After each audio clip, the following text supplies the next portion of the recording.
once seeing that, I thought, okay, well, there's no reason to do any of this. Right. There's no good reason to do anything. It's especially when we had this idea of working together, and when we started making language into non-language, into symbols, into what this is really about. Philosophy is what it ended up to be, some sort of philosophical, Right. not really speculation, but sort of philosophical vision. Right. You know. So ever since then, well, I guess then with the internet, and it was like doing work on the internet, and so the first project was anonymity, working with just changing my name or using other names and not using my my real name. And I did that for like 10 years, doing sites on the internet, and sometimes collaborating with people, sometimes not, and whatever. Right. And actually, I found that maybe now you couldn't do it really, but for the first 10 years or so, when it was very public and when people were doing these things for the first time, like there was that Jenny that started this Jenny Cam thing. It was the first time any person had put a webcam in her room or something. These things. You were able to keep yourself anonymous, even though you use pseudonyms and stuff. So, and I managed pretty well to keep all that anonymous for like 10 years. I don't think you could do that anymore with stuff like MySpace, and people can investigate a lot of things. So there's that. And moved back here and thought I would start to use my name as my birth name in this region, because I thought, okay, well, the internet is like a global thing. Right. Because the other side of that is your personal thing and your personal life. So I just started to use my name for personal things. And the best way to do it, I think, with teaching and all that, has just been to keep it conceptual as possible. To keep it as, its ideas, its words, its thoughts. It's like, so there's like 3 projects. There's sort of like the Life as Art project. Then there's the Nothing as Art project. And then there's the Identity project. Yes. The Identity project is all these personas.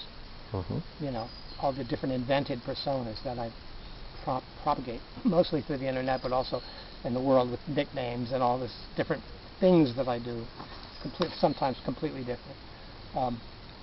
And that reminds me, or that sort of relates to the way the internet does allow people to change their identities at will. Well, I've noticed that because I've gotten to MySpace myself, and and my daughter, I did it mostly to stay in touch with my daughter, because she has one. But your daughter lives with you?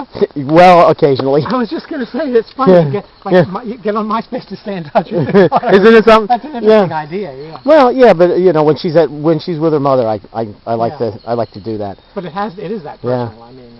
Oh yeah. Yeah. Yeah, well, there's so many people that don't even use their real names. That they won't use their real names. I have friends that are on MySpace now that have names like Abstract Attack, and things like that. Yeah. I mean, that's they're not even saying who they are. Right. So the identity thing, what I do and have done for a long time with that, relates to all this, because people on AOL, they get like 7 screen names, so they're calling themselves Sweet Missy 699. They're inventing and they're communicating as different personas. Oh yeah. So the Art as a Life project is related to that identity, but it's also just this idea that life is art. Is that there's really no distinction. I think being an artist is pretty much what art is about, as opposed to doing it. You know what I mean? It's sort of like art is about being an artist. Yeah. And I don't think you really have to justify it.